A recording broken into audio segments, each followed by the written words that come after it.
Inside a burned storage room on a Greek hillside, a pile of ordinary clay tablets sat for 3,000 years, waiting to blow apart the official story of how an entire civilization actually died. For decades, the answer seemed settled. A mysterious wave of foreign raiders called the Sea Peoples swept in and ended it. That explanation is wrong. Something closer to home did the real damage. That invader story wasn't even Greek to begin with. It was carved into an Egyptian temple wall as royal propaganda, and for over a century, mainstream archaeology repeated it as fact without ever finding a trace of it on Greek soil. Archaeologist Carl Blegan spent decades digging this exact hillside, certain he'd uncovered the whole story. He never knew a second secret was buried one field over and it wouldn't surface for another 75 years. This is the Palace of Nestor at Pylos, on Greece's southwestern coast. The fire that baked those tablets hard broke out around 1200 BCE, and it's the only reason we can still read them at all. For most of the 20th century, the story of Pylos was simple and it was flattering.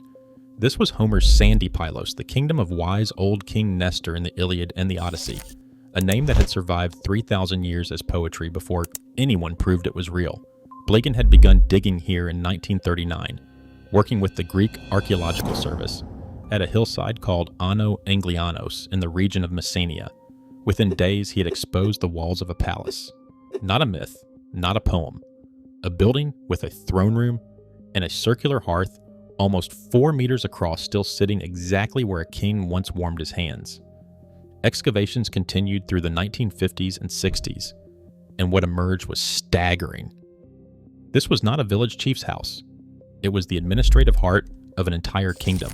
Storerooms stacked with thousands of wine and oil vessels, workshops, a bathing chamber, and an archive room packed with clay tablets recording taxes, rations, land grants, and troop movements. Mycenaean Greece, the world now understood, was not a scattered collection of warlords.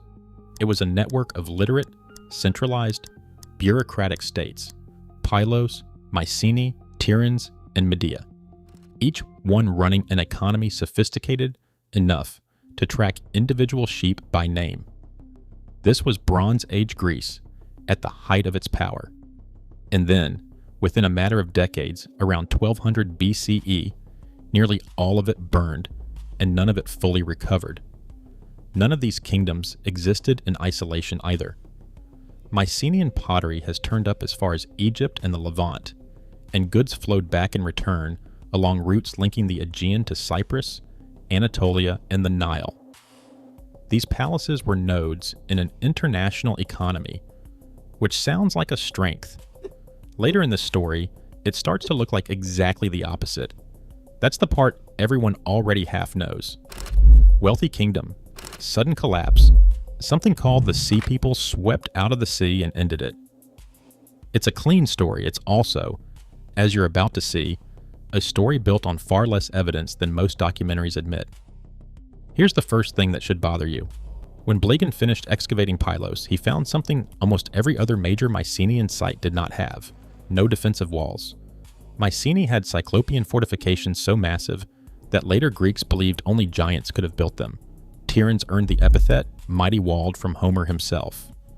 Medea sat behind its own thick ring of stone. Pylos had none of that. A rich, literate, centrally organized kingdom, sitting on a coastline with essentially no military architecture protecting it, right up until the moment it was destroyed by fire. If an invasion ended these kingdoms, the richest and most exposed of them apparently didn't think it was coming. That's not a footnote. That's the first crack in the official story, and it opens right at the beginning. To understand why that crack matters, you have to go back further, not centuries, but into the world that made Pylos possible in the first place, because that world was already stranger than the textbook version suggests. Mycenaean civilization didn't announce itself all at once.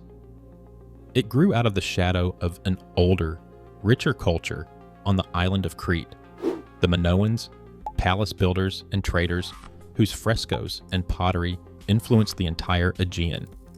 Sometime around 1450 BCE on the Greek mainland, a new class of warrior elite began absorbing that Minoan prestige, wrapping themselves in its imagery, and converting it into a harder, more militarized form of power. We know remarkably little about the individuals who did this.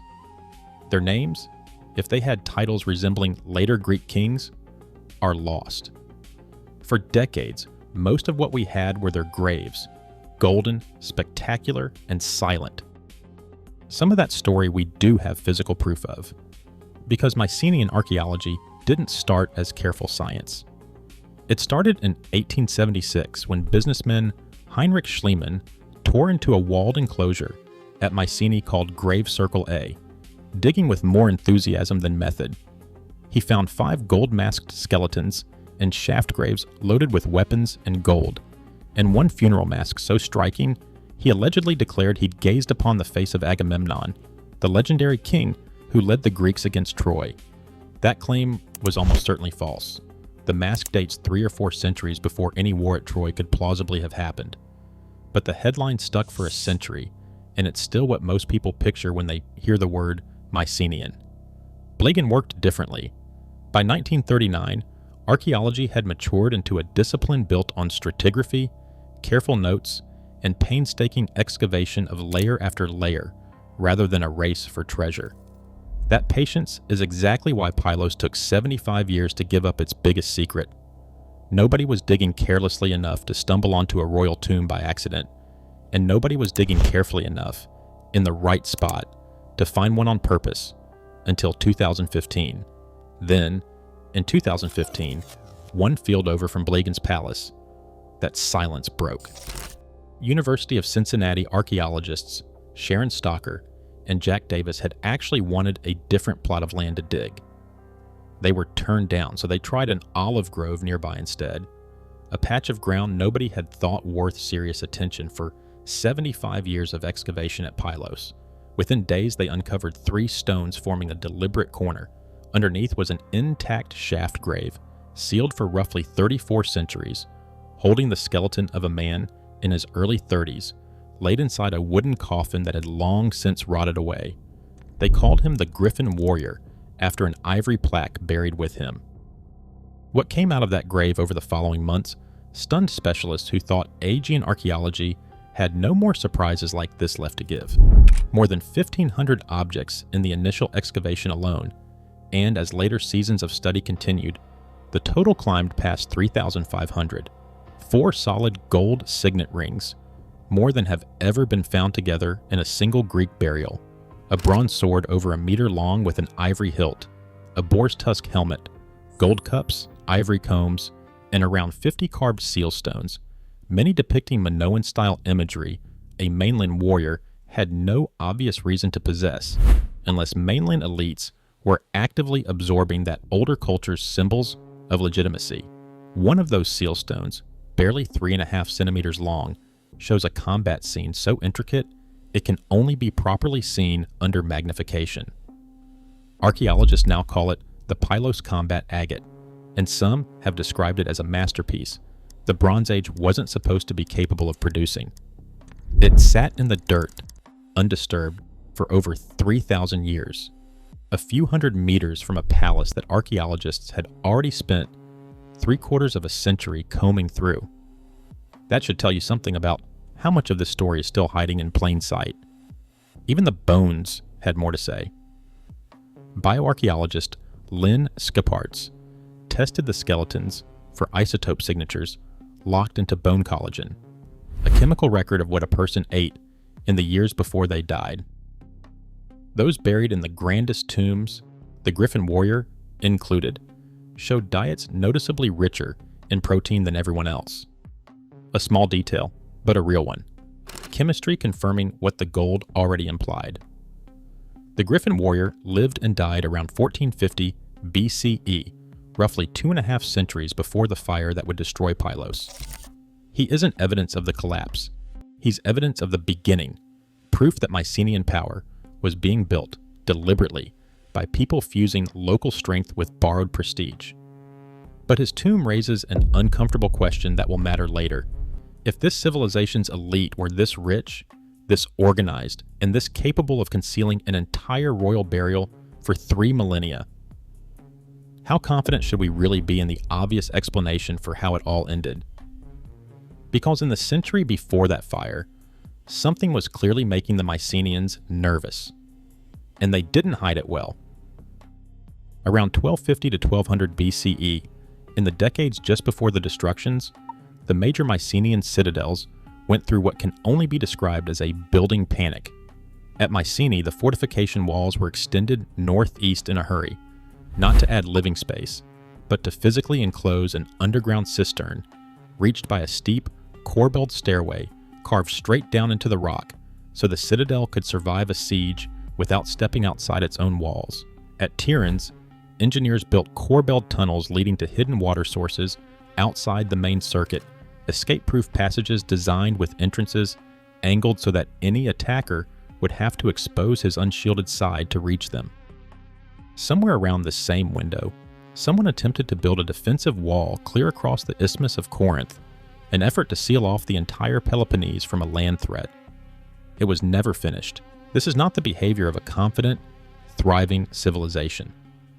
This is the behavior of governments bracing for something specific. None of this would mean anything if we couldn't actually read what these tablets say, and for a long time, nobody could.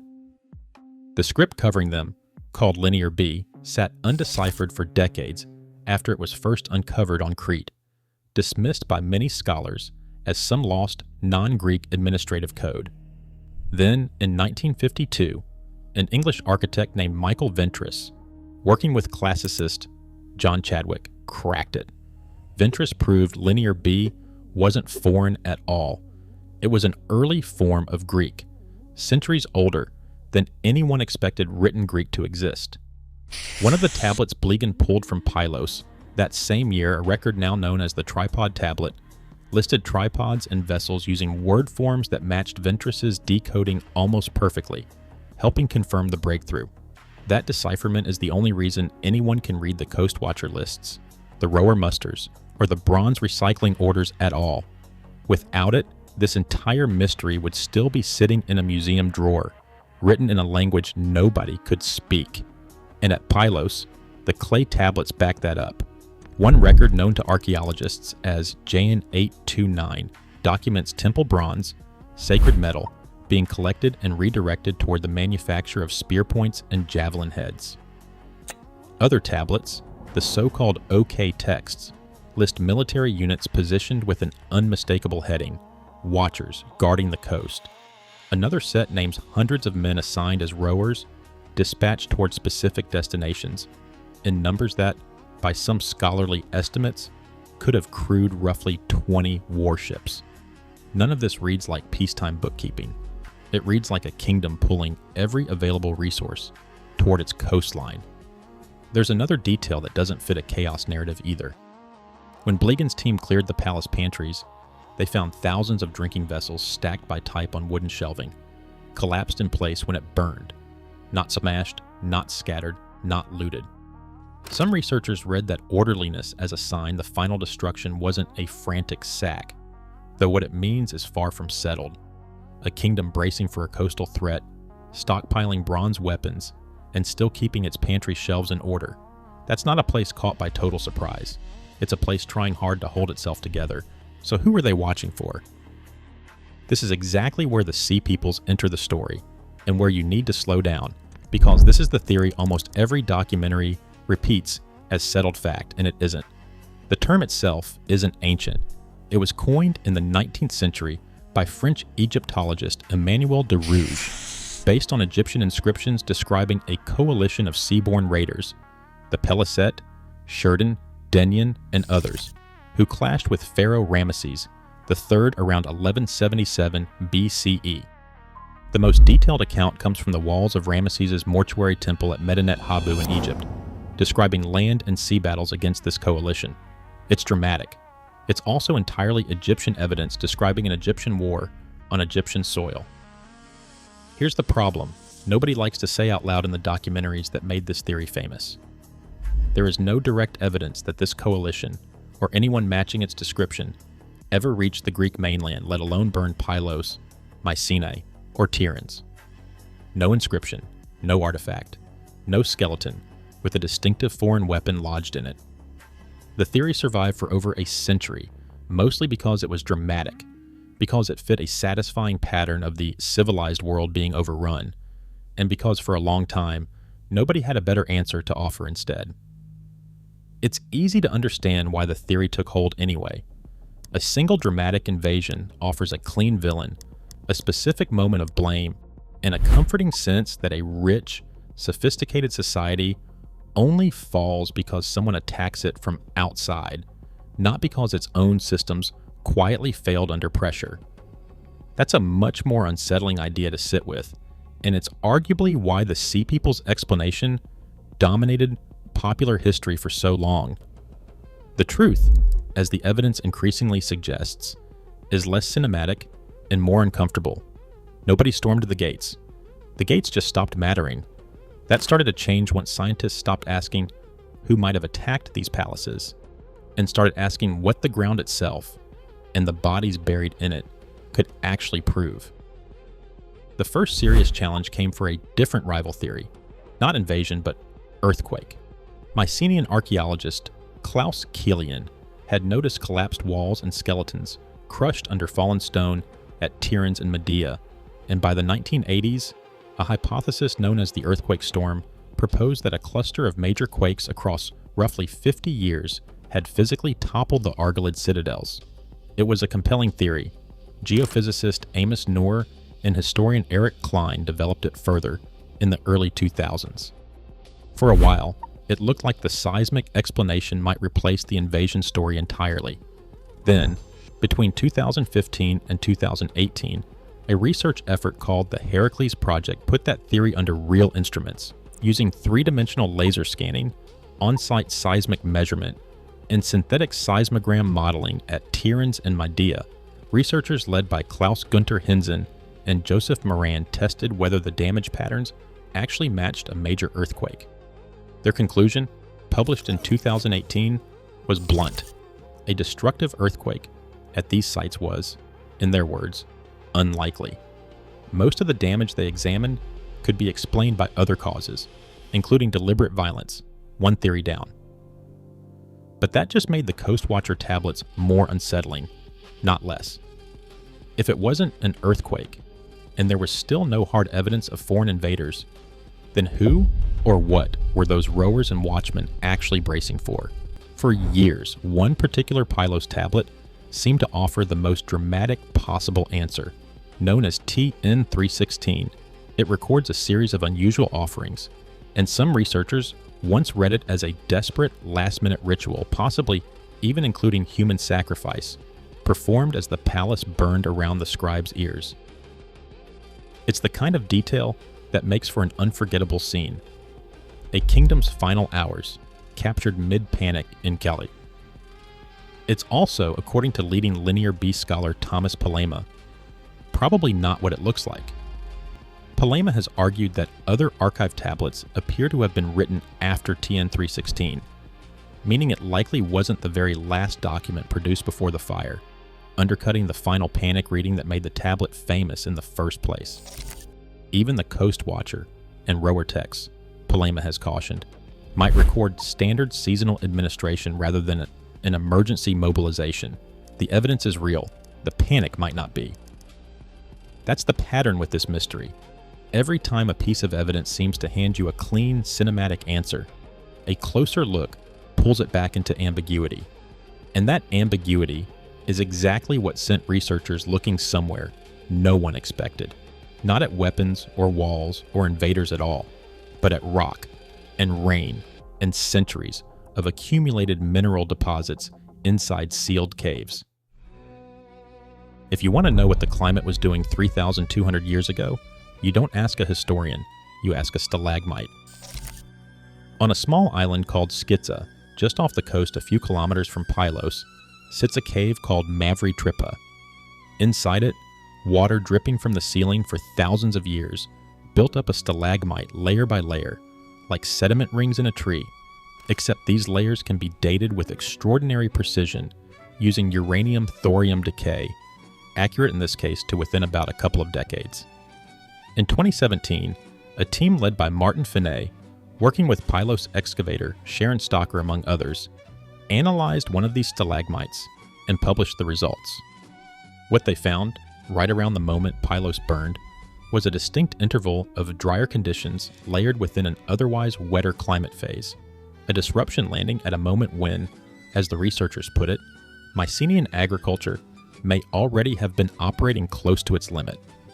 That result on its own might have stayed a regional footnote. Then, in 2023, a much larger and more precise study, led by Cornell archaeologist Sturt Manning and published in Nature, examined something almost unbelievably specific. The growth rings of ancient juniper timbers, preserved for millennia inside the Midas Mound tomb at Gordian in central Turkey. Tree rings record rainfall the way tablets record taxes, 1 entry per year, impossible to fake. Manning's team identified an extreme, multi-year drought striking the region around 1198 to 1196 BCE, one of the driest stretches in a 700-year record. Not one bad harvest. 3 years running. Manning has pointed out that even 2 consecutive drought years were enough to nearly break the Ottoman Empire centuries later, and that 3 years for a late Bronze Age population dependent on the harvest meant famine on a massive scale. This is not proof that drought alone toppled Pylos, Mycenae, and Tiryns. It's proof that the entire eastern Mediterranean was being strangled by climate stress at almost exactly the moment these palaces went dark, and that gives the Coast Watcher tablets a very different possible meaning. Maybe those men weren't watching for a foreign war fleet.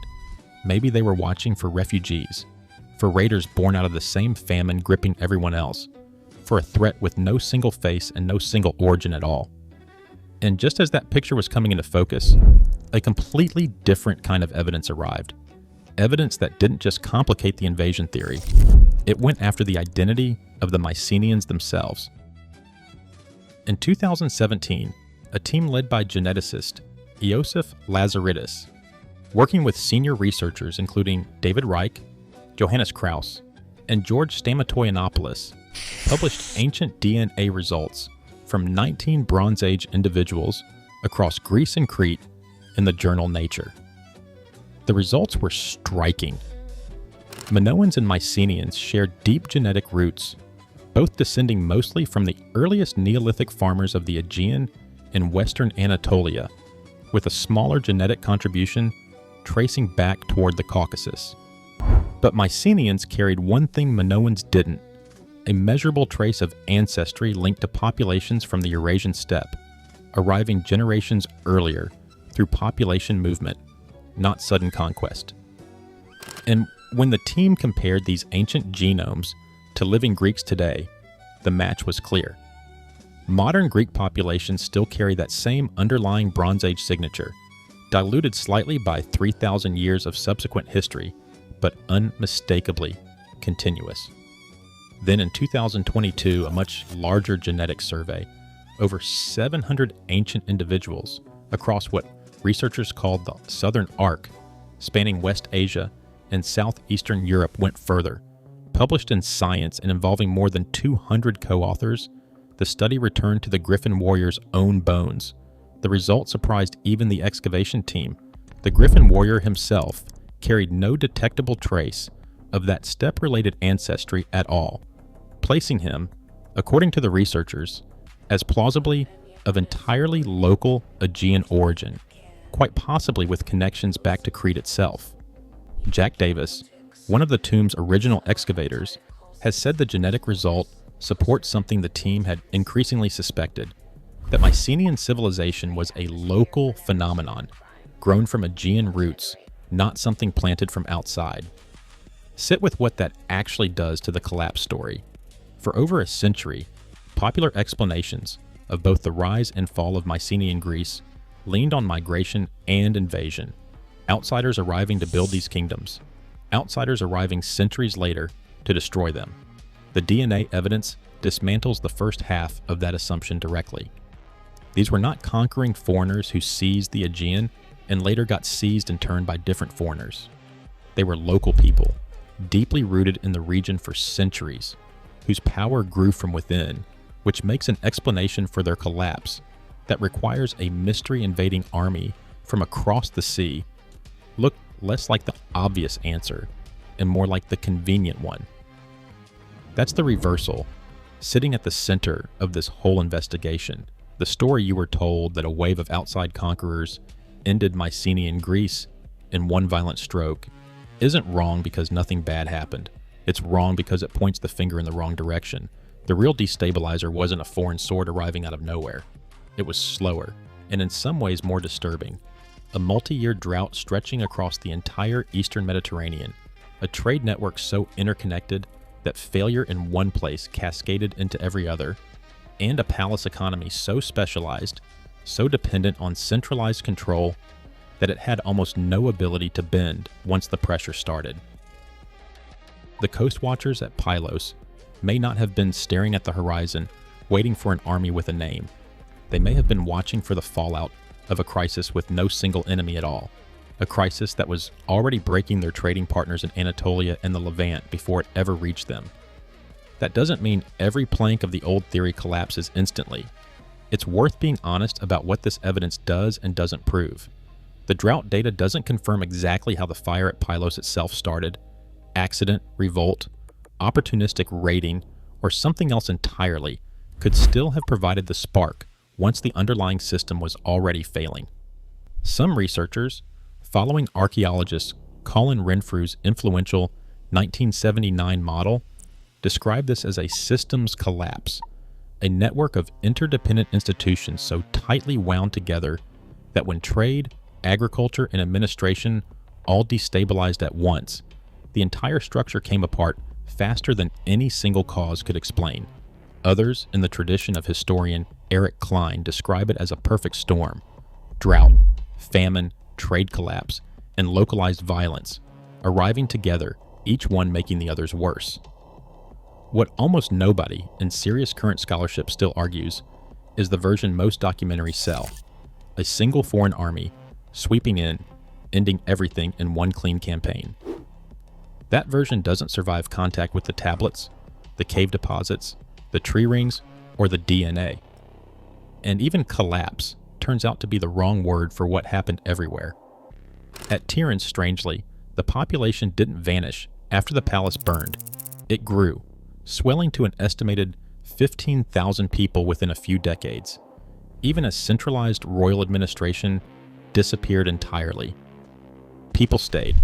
They rebuilt informally, without a king, without a palace bureaucracy, without the tablets. Whatever ended the Mycenaean world, it wasn't simply extermination and it wasn't simply abandonment. It was the disappearance of a very specific kind of power, centralized, literate, palace-controlled, while ordinary life, in a rougher and less recorded form, kept going underneath it. And the argument over exactly how to weigh these causes against each other hasn't gone away. It's happening right now, in academic journals, in ongoing excavations, and in museum halls where these very objects are currently on public display. The earthquake camp hasn't entirely surrendered. Some researchers still argue seismic activity played a contributing role, even if it wasn't the primary cause the Heracles team was specifically testing for.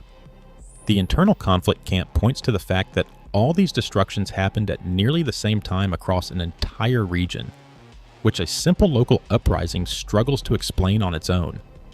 And the drought primacy researchers, backed by increasingly precise climate data, argue theirs is now the best supported single factor, while stopping short of claiming it explains everything by itself. This isn't a solved case being repeated in textbooks. It's a live scientific argument, still unresolved, still being fought over one stalagmite, one tree ring, and one genome at a time. Meanwhile, the physical evidence at the center of this story hasn't stopped moving.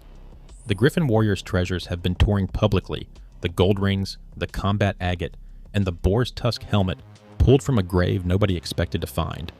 They were exhibited in Kalamata in early 2025.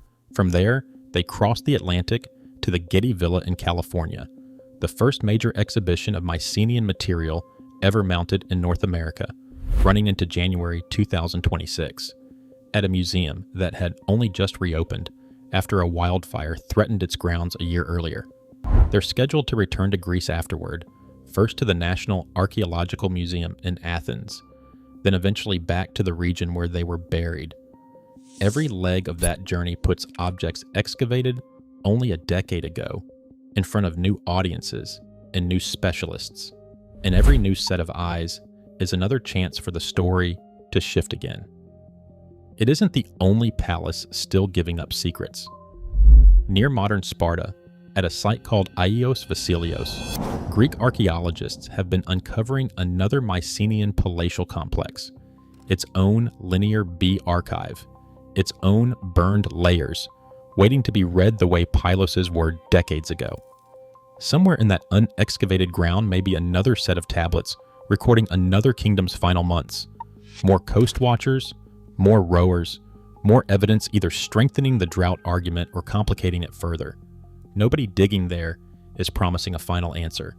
History at this level rarely offers one. There's a human stake underneath all of this too.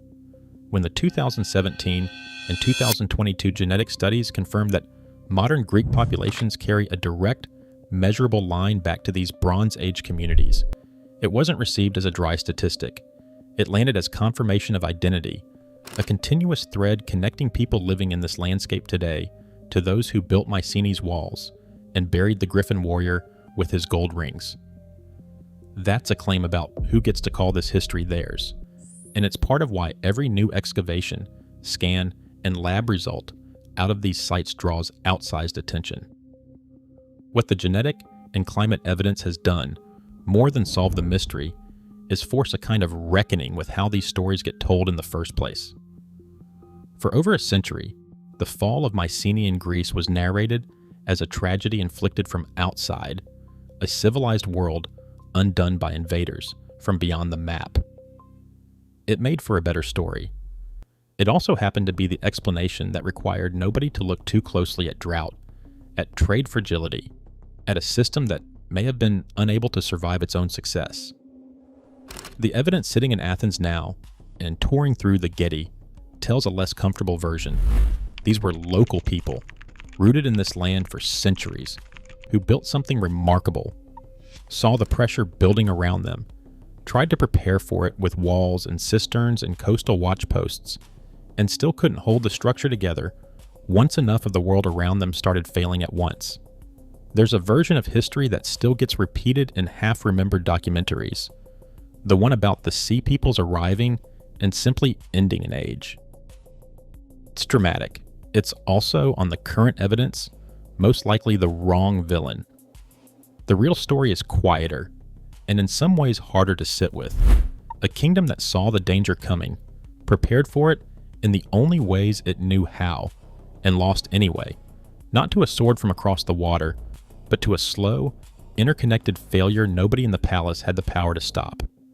Somewhere in the National Archaeological Museum in Athens, behind glass sit the baked clay tablets pulled from that archive room at Pylos, a scribe's last routine paperwork, immortalized only because the fire that ended his world happened to preserve it instead of destroying it.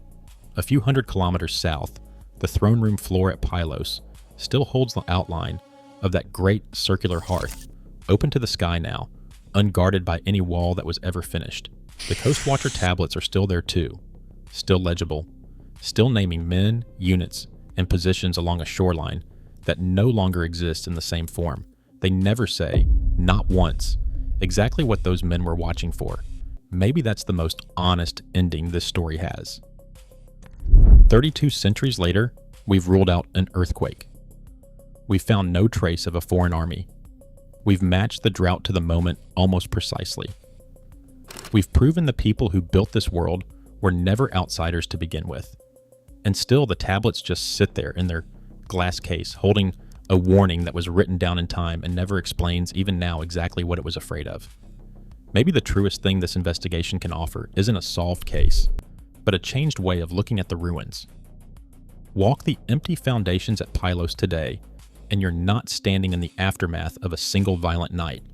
You're standing on top of a slow unraveling, drought, trade routes gone quiet, a system too rigid to bend, caught by pure accident in the last few months before it broke. The fire didn't create that story. It just happened to preserve it.